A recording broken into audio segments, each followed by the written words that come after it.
প্রিয় এইচএসসি 2026 পরীক্ষার্থী বন্ধুরা, তোমাদের জন্য এসেছে একটি গুরুত্বপূর্ণ আপডেট। তাই ভিডিওটি অবশ্যই শেষ পর্যন্ত দেখো, কারণ এবার পরীক্ষা নিয়ে সরকার কিছু নতুন সিদ্ধান্ত নিয়েছে যা তোমাদের সবার জানা খুবই প্রয়োজন। প্রথমে সুখবর হলো, পরীক্ষা যেন সম্পূর্ণ সুষ্ঠু ও নকলমুক্ত হয়, সেজন্য এবার প্রতিটি পরীক্ষা কেন্দ্রে সিসি ক্যামেরা থাকবে। শুধু তাই নয়, একটি কন্ট্রোল রুম ও মনিটরের মাধ্যমে পুরো পরীক্ষা পর্যবেক্ষণ করা হবে। পরীক্ষার ভিডিও সংরক্ষণ করে রাখা হবে, যাতে পরে কোনো অভিযোগ এলে সহজেই যাচাই করা যায়। আরও একটি নতুন বিষয় হলো, পরীক্ষা কেন্দ্রে দায়িত্ব পালন করা পুলিশ সদস্যরা বডি অন ক্যামেরা ব্যবহার করবেন, অর্থাৎ তাদের শরীরে ছোট ক্যামেরা লাগানো থাকবে, যার মাধ্যমে কেন্দ্রের পরিস্থিতি রেকর্ড করা হবে। এর ফলে কেউ বিশৃঙ্খলা সৃষ্টি করতে চাইলে বা কোনো অনিয়ম করার চেষ্টা করলে তা সহজে ধরা পড়বে।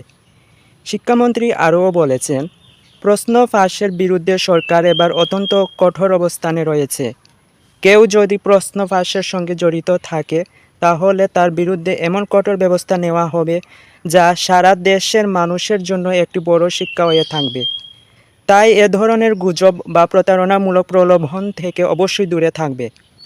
এছাড়াও তিনি বলেছেন, ভবিষ্যতের জন্য দক্ষ শিক্ষার্থী গড়ে তুলতে দক্ষ শিক্ষকের প্রয়োজন।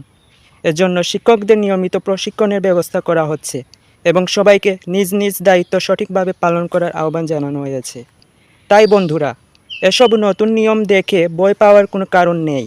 এগুলো শুধু সৎ ও পরিশ্রমী শিক্ষার্থীদের জন্য আরও সুন্দর ও ন্যায়সঙ্গত পরীক্ষার পরিবেশ নিশ্চিত করার জন্য নেওয়া হয়েছে।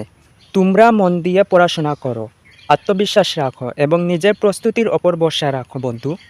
আশা করি তোমরা সবাই খুব ভালো ফল করবে। ভিডিওটি যদি তোমাদের উপকারে আসে তাহলে একটি লাইক দিও, বন্ধুদের সঙ্গে শেয়ার করো এবং এমন আরও গুরুত্বপূর্ণ শিক্ষা বিষয়ক আপডেট পেতে আমার চ্যানেলটি সাবস্ক্রাইব করে পাশে থাকা বেল আইকনটি অন করে রাখো। তোমাদের সবার জন্য অনেক অনেক শুভকামনা। ধন্যবাদ, ভালো থেকো। আবার দেখা হবে পরবর্তী ভিডিওতে।